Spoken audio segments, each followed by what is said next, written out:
Treneris, sakykit, pergalė didelių skirtumų ir ar viskas šiandien buvo taip paprasta, kaip byloja rezultatas?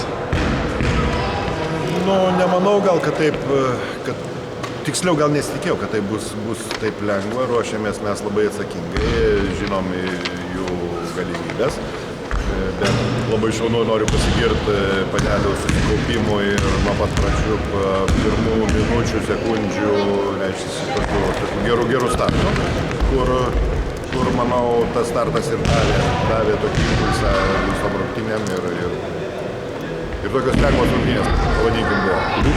Kaip vertinat šiandien jaunųjų savo žaidėjų pasirodymą?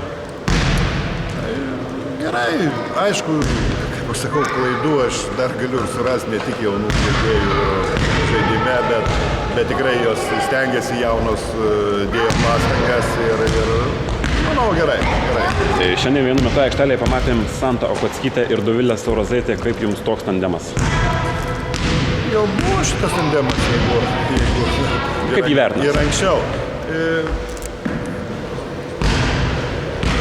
Dabar taip greit pasakyti tą vertinimą. Gerai, manau, kad gerai, nes Dovilė yra ramesnė žaidėja, daugiau mėgsta tvarką ir žaidybinę drausmę. Nes nenoriu pasakyti, kad Santa daro gal be drausmės vadinti, bet jinai propaguoja greitesnį žaidimą Santa. Tai šitas tandemas, manau, labai gerai, nes Santa gali daugiau užtraukti, o Dovilė gali labiau nuraminti. Tai šitas kaip ir iš dalies pasitvirtina man.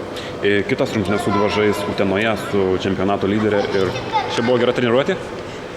Manau, kad taip ir aš per pertrauką ir per didžiąją pertrauką sakiau, Panelės nereikia žiūrėti rezultatą, reikia žaisti, reikia pasidaryti treniruotę, nes laukia Utena ir kad nebūtų paprastai rungtynės, o būtų gera treniruotė prieš.